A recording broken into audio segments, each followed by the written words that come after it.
Hello, YouTube. Welcome back to another episode of KLA Sports. I'm your host, Kyle Alexander, and today you're getting another live. You're getting a raw reaction because my three favorite sports teams they've been making some moves, man. So, yeah, I think that's just gonna do it. So we get into this. So my three teams are the Chicago Bulls, the Philadelphia Eagles, and the Baltimore Ravens, and I say it in that order because that's the order in which the teams made their moves. So I'm gonna share my screen a little bit here. So this is the first move. This was made at the trade deadline. Yesterday? Yeah, yesterday. Says breaking Orlando is trading Nikola Vucevic and Al-Farouq Aminu to Chicago. My bad, my light. My ring light.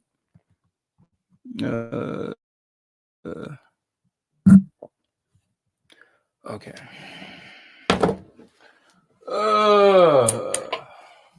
To Chicago for Otto Porter, Wendell Carter Jr., and 2 first-round picks. So, oh my gosh. All right, I'm sorry. This was.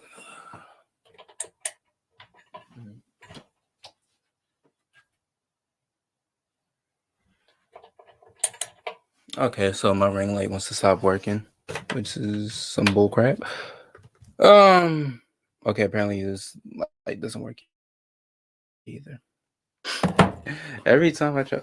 Well, I just did a 2-hour podcast on the Black America podcast channel. So if y'all want to check that out, which y'all should, obviously, check that out. But Bulls got Zach LaVine, a co-star, and I'm all for it. And here's why. So Nikola Vucevic, what he brings to Chicago, he's an all-star center, but he's he can score. He has offense. So that's one thing because so that way Zach LaVine doesn't have to be out here dropping 30 to 40 a game just to be barely losing. And anyway, he can take a step.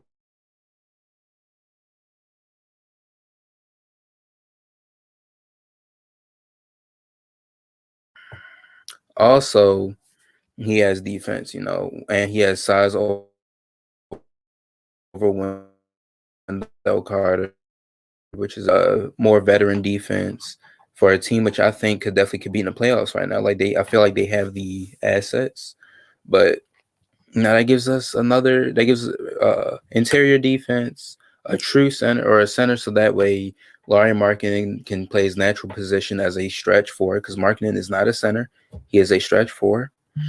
Again, Zach LaVine gets a co-star, gets some scoring, and that puts Chicago in a better position to win. And I'm all for it. Now I know we gave some picks. I know we gave a Wendell Carter, but I think that was a good trade. I think that was definitely a good trade, especially considering what other teams might have been offering or what everybody thought he was going to go for. But that gives us a veteran center who knows what they're doing.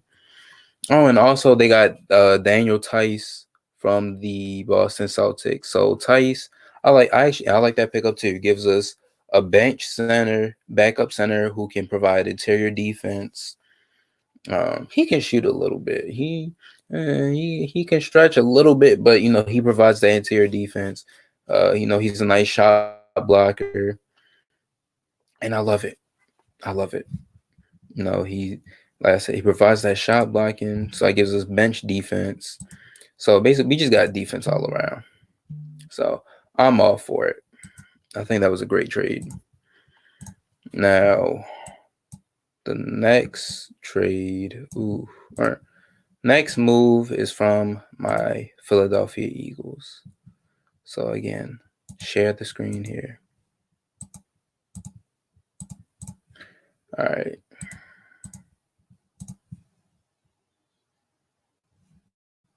And it's taking. All right, there we go. So we look at the next move. Shabam.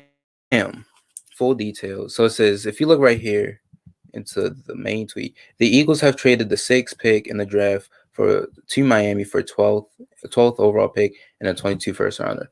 Now the 12th pick came from what's the name? Came from the 49ers because the 49ers and Dolphins pulled off a trade in which 49ers move up to 3, the Dolphins go back to 12. Now the Eagles go back to 12 and the Dolphins go back up to 6. So here's the full trade. Eagles trade the 6, Miami gets the 6th pick and 156th pick in this year's draft. Dolphins gave the Eagles the 12th overall pick, pick 123 in this year, and a 2022 first round pick. So it gave them a first round pick next year. This is definitely a questionable move.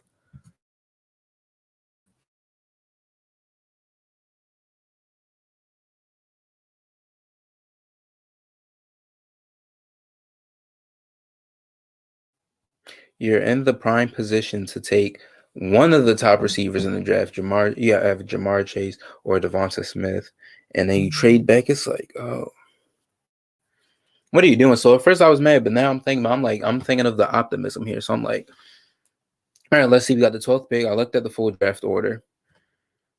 Only one team needs a receiver in front of us, and that is the Detroit Lions. But even then, the Detroit Lions need everything. So they could literally, I could see if they skip receiver. I saw what's the name? We already know quarterback going first 2 picks. And then somebody, I tweeted that on Twitter. Somebody gonna say, no, the Lions, Dolphins, and the Giants need receivers. I'm like, bro, you haven't been paying attention because the Giants just got Kenny freaking Golladay to pair with Sterling Shepard, Darius Slayton, and they got Evan Engram and paired him up with Kyle Rudolph. So the Giants are good. Giants are good. Dolphins, I could see them taking a receiver, but I really don't. They need, I would think O-line is a bigger need. I would say O-line, D-line, just because, they're trying to build around Tua. You have to get that O-line straight. And they just signed Will Fuller to a contract. I know it's only 1 year. They could extend him next year, but, they got Will Fuller on a contract along with Devontae Parker. So that's why I'm optimistic about this. And I'm like, even then, somebody said and then somebody was like, "Oh, Ja'Marr Chase won't slip down to 12." Well, I wouldn't be surprised. I'm not saying it was a guarantee, but it could happen because look at the last couple drafts. So I think before the draft, 2019 draft, 2019 draft. The first receiver was taken off the board in late 20s, and that was the Ravens getting Marquise Brown.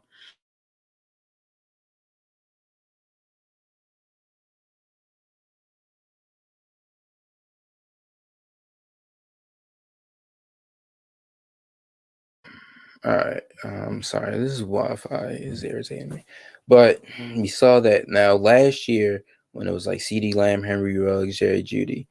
Yeah, they went earlier, but even then, the first receiver wasn't taken till what? It was 11 or 13. It was like 11, 12, or 13. It was one of those picks. I'm pretty sure it was 11. Then they're going out the top 10. And people might say, "Oh, it's not the same. Ja'Marr Chase's special talent. Justin Jefferson is just as good." Went late first round. Then, not to count the fact that CeeDee freaking Lamb was on the board, along with Jerry Jeudy, and Henry Ruggs was looked at as one of the shared top 3 receivers in the draft. So I wouldn't be surprised if Ja'Marr Chase slips to 12. So, and then we got another first round pick next year. So this is why I'm optimistic.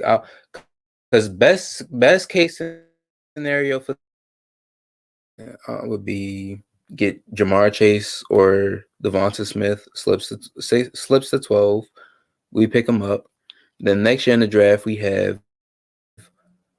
Oh, then also wait. So let me backtrack. Ja'Marr Chase or Devonta Smith slips to 12, and the Eagles pick up one of those guys.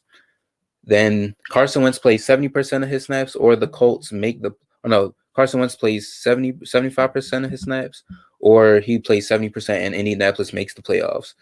Then then that turns that comp pick or that second round pick that we got in the Wentz trade into a first round pick, so that we have 3 first round picks next year, and we have more cap space next year. So that would be the best case scenario. And my thing is, even if Chase and Smith are off the board, which I hope at least one of them still there at 12, we could take Jalen Waddle, and honestly, I wouldn't be mad at it. Jalen Waddle, he's just as explosive as Devonta Smith. I think both similar play styles, and I think there's optimism in this. Now, obviously, I would still want them to have the 6th pick and just be like, all right, we want to take Chase or Devonta, obviously, but I don't hate it. I don't hate it. We get draft capital. We can have 3 first-round picks next year. I don't hate it. Those are my thoughts on it. I just hope Philadelphia knows what they're doing. Get the receiver here, and I'm gonna be an Indianapolis fan this upcoming year. Hope that they make the playoffs and Wentz plays 70 to 75% of his snaps. All right, and on the last but not least, I would say, last topic for the day. And all my Ravens fans, stand up. And we finally got that receiver. We finally got that number 1.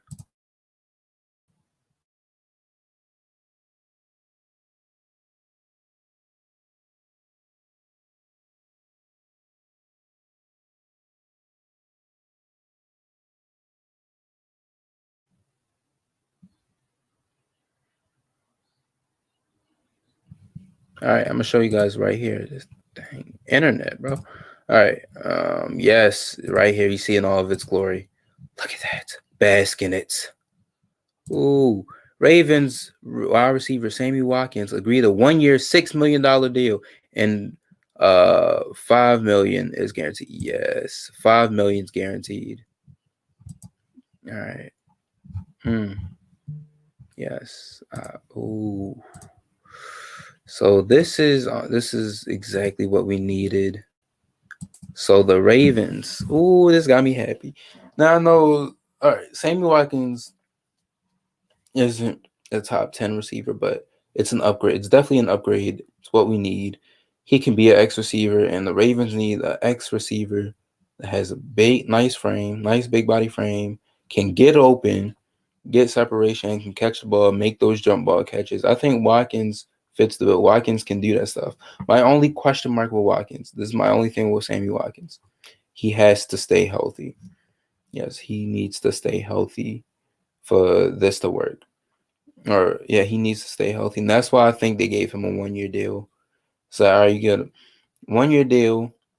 Prove it, prove yourself, prove it, and if you're great, we'll bring you back. If not, you know how this goes. But I like it because, and I saw somebody said that this is it was like 2 words, Jeremy Maclin.